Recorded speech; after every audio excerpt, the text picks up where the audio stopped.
It's important that you be able to see. That's why we do this. Yes. Because although Michaela sent us one of those reader things that's like really nice, yeah, reflective. I wish she would show up and hook it up so we know how to use it. She has to show up and hook it up, man. Totally agree. Yeah. Totally agree. Michaela, now you know. You now you know. Turn up if you're tired of us looking down all the time, you need to get over here, lady. Besides just mail it. I know she mailed it, but and we got these random boxes of random things like, what is this? Like, what is this, and how do we do it? I don't know. How do you set it up? I don't know. What is it for? It says instructions on it, and yeah, Michaela, get over here. Welcome to another episode of Driving to the Res. With your favorite hosts, Inelia and Larry. Yeah, that was good. Actually, brought to you by our sponsors. You're our sponsors. You're our sponsors. You're it. Truly You're it. You're it, man. You're it. Let me just fix this camera. It's been fixed. We just did it. Yes. So our sponsors are you. Yes, because you go to listen to the second hour and you can support us. Those are our patrons of the light. Patrons of the light. Become a patron of the light and sponsor our work on the earth, which is light spreading. The spreading of light. Yes. And so that's what we're going to concentrate on today. On spreading the light? Yes. Because when we say spreading the light, what do we even mean? I mean, here's a flashlight. Shh. Totally. Yeah. Is that what you're talking about? Yes, totally. The best flashlight. And let me tell you what. We don't go in any store. I don't look at the lights. You do. I definitely do. You do. But that's not the kind of light we're talking about. No. What type of light are you talking about? This light is the light that is the light. As they say. Fandango? The Fandango. No. Have you ever seen the I am that I ams? Oh my god. This is the light that's the light. Okay. So that you get it clearly. Yes. You clearly understand what it is, right? Totally. You can't use the same word in the definition of the word. So we want to bring light, shine some light on something. Things that are interesting to all light workers on the earth. Again, light and light and light. Okay, so right now we have a narrative going on. Lots of them. Lots and lots and lots. Well, we have an entire reality based on narratives. Lots and lots of narratives. As your favorite author used to write, people make up things and they believe them. Who is my favorite author? For Terry Pratchett. Right. And then there was nothing and it blew up. Things like that. He has these great sayings, right? He does. So in this case, these narratives have built our reality. And if you're curious about a little more about narratives, you wrote, honey, a brilliant article about it. Or was it a woo? Me? Narratives. Articles in woo as well. Yeah. In the notes or in the sun, we'll link to that article as well. But narratives are kind of the foundation of the reality that most of us exist in. Yes. And shining the light on these narratives gives you the ability to see them for what they are instead of think that what you're seeing is they are real. Right. I guess that's what shining the light is about. Mm-hmm. It's like illuminating. Yes. The true nature. We are illuminators. Illuminators. You thought I was going to say something else, didn't you? No, I didn't. I like that word. Illuminators? Not eliminators, honey. Illuminators. Illuminators. I didn't say illuminators. Eliminators of the dark? No. No, we don't Illuminators of the light. Illuminators. All right, anyway. Of reality. So we have a narrative going on right now. Is that related to Illuminati? Do they have that as their saying too? They are light, bringing the light to something or other. Illuminatis. No. The Illuminatis create narratives, though. They do. See, we're not creating a narrative here. We're not. We're just pointing out. We're pointing out a narrative that you can look at. Yes. Now, we are the arbiters of all that is true and real. Yes. If you ever wonder and you ever really want to know, we will just tell you. We'll tell you what's real. That's our special gift. It is. Although it is occasionally true that some of the things that are right, real, and true for us may not be right, real, and true for you. Because you're wrong. Well, besides the fact that you're wrong, you may have a different reality you want to be in. That's true. That happens a lot. It does happen. It does happen. And oftentimes, the other thing that will happen is that you will be in another reality.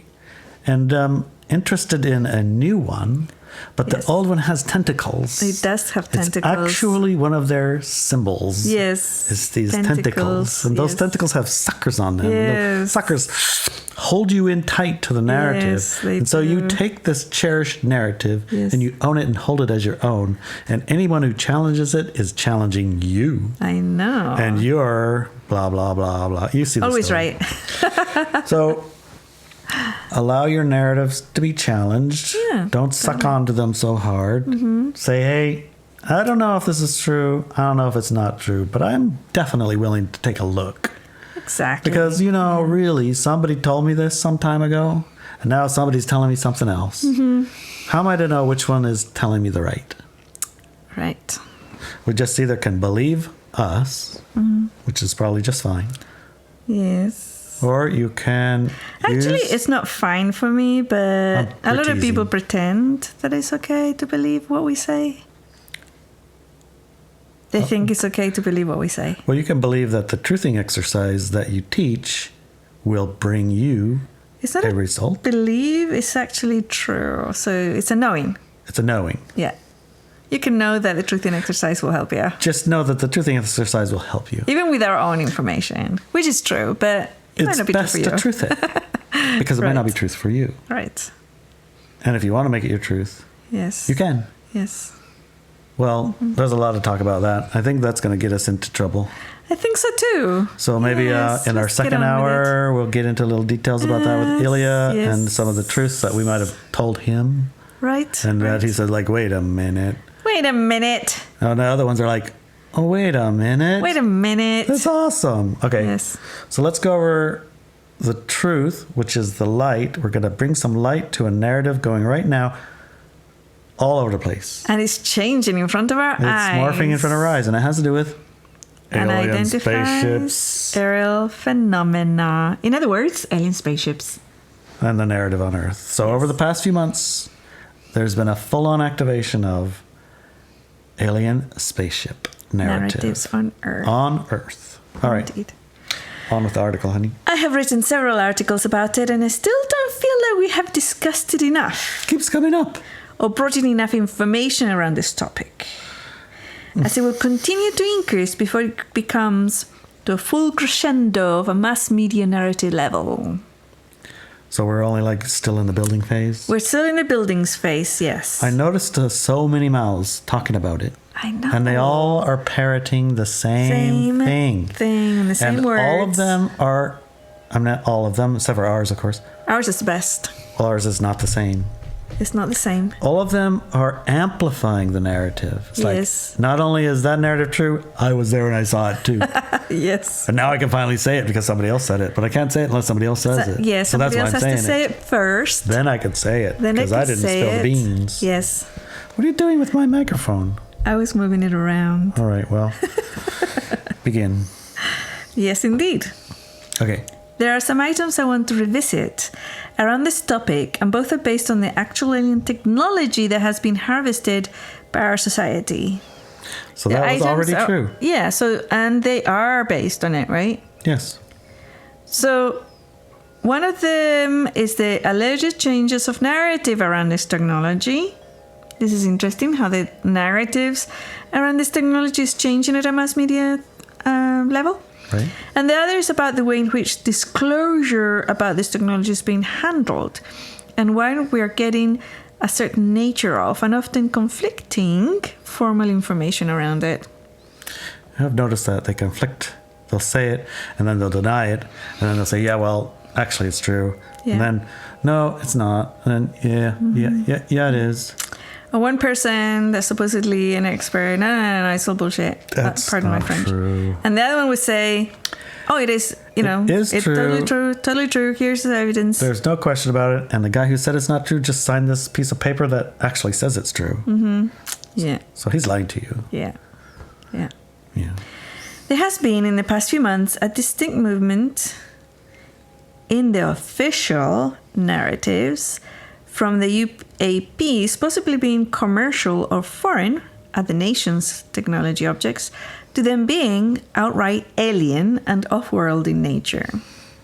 So they went from weather balloons from China. It was spy balloons, not weather. Oh, spy balloons from China that look like satellites, by the way, which is quite hilarious. Yes, to their alien craft. Okay, so it's maybe not a balloon. I mean, I don't think a Raptor pilot is going to mistake a balloon for, I don't think balloons travel thousands of miles an hour or whatever.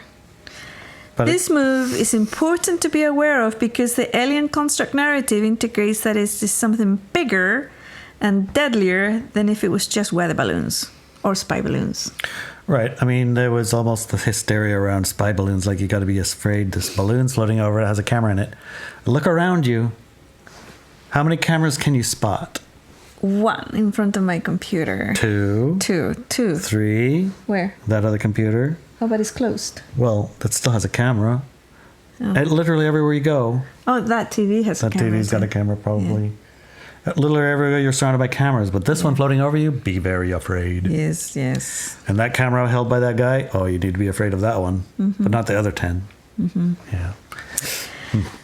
Okay. Something that has been picked up by various people is the fact that we are still listening and accepting the information about these objects from people, organizations that have been lying to us for decades now. And these people are being presented as experts. So the same people who lied to us, telling us they were weather balloons, are now saying it was an ET ship and they had ET people in it.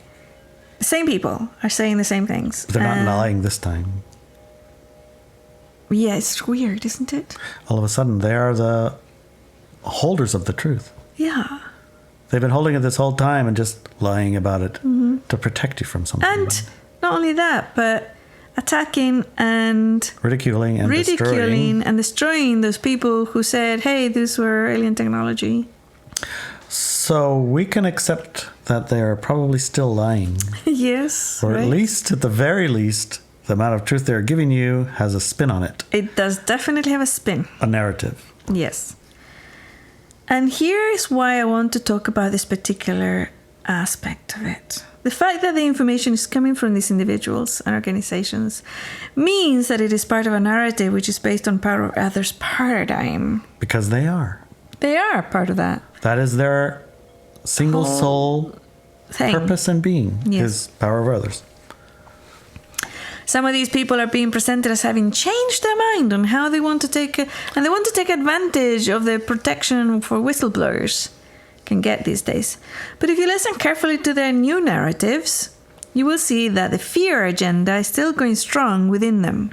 And they justify it multiple ways. Yes. If they don't sell it as a fear, then the military is going to take it serious. Yes. That's justifiable reason for calling it be very afraid.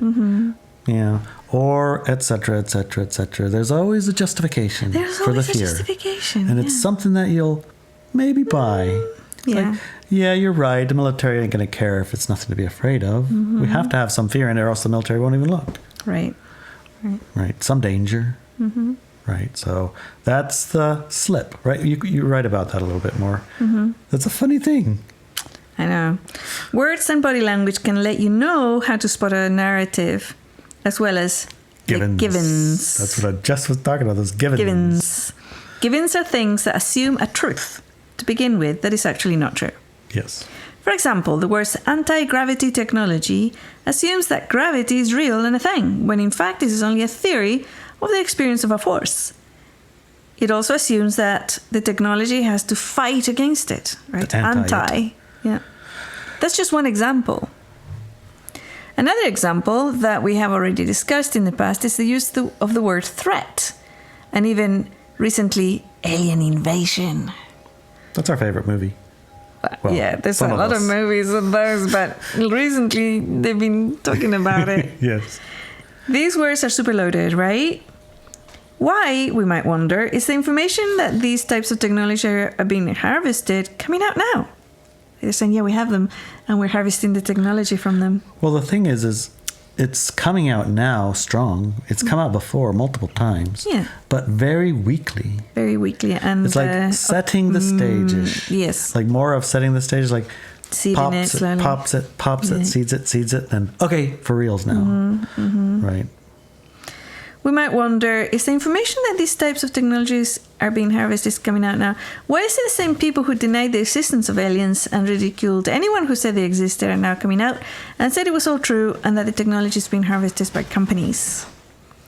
Why are the popular names such as Uri Geller and others saying, I saw the bodies? And why didn't they say it before? It all fits into the fear agenda. What does that say? The tacit. That's it. Implicit marching orders. The tacit and implicit marching orders. Now you shall say this. I saw the bodies. The bodies are real. It's real. It's real. And that is why it is our role to talk about what we're doing. What they're doing. What they're doing and saying. So this bit, you wrote that in since you accepted it. I did. So it's like, why is Uri all of a sudden talking about this? Yes. Interestingly enough, if you watch his interview, he's talking about this implicitly and fully with pictures and all, but he's also talking about JFK thing, but he's not saying what. Because they didn't say it first. If they say it first, then he'll say it. So whatever they say, he can amplify. Is one of the orders. Right. It feels like an order. It's like, well, totally. He's hey, admitted if we say it, you works can do it. for these people. Well, his that was one of the reasons he's very proud of it. He's getting a lot of coverage right now. Yeah. Is that the CIA released all of their secret papers around his contract that he did, and the remote viewings that he did, the images, and the pictures, and the files that have him in it. And one of the things that he did was look at the JFK murder thing. And he said, and this is on the national news, he said, I did it, I saw it, I talked to, the Jackie Kennedy and this and that, and reviewed it, and what it is going to blow your mind, and you won't believe it, and I can't tell you. Unless it's in the papers, I can't tell you. Right. But if it's in the papers, then I'll tell you. Okay. Right. Yeah. But you're going to blow your mind. You won't believe it. Right. And it's not the CIA. It's not the mafia. Right. It's not blah, blah, blah. I bet it's aliens. Well, I think it's aliens. Oh, my goodness. All right. The aliens are dangerous, honey. That's their narrative. We decided a long time ago that we would make sure to let you know what to watch out for that might suck you back into the fear paradigm. Yes. And all these so-called disclosures are nothing more than a setup for an enemy that people cannot fight. Think of it as a setting the stage for the play to come. You're predisposed to accept reality as they will present it, because the little bits of givens you've taken as truths. Right, so be careful of those givens. Yeah. The other day I nodded as one of the disclosure people talked about the Havanah Syndrome sandwiched in between talking about alien technology. I thought that was so strange. It's like, how are those connected? Exactly. Like, why are you talking about them in the same podcast? They're right. It's that alien ray technology. Yeah. He didn't say that the Havanah Syndrome is alien technology. He just talked about it in between talking about aliens. This links powerful weapon beams to aliens.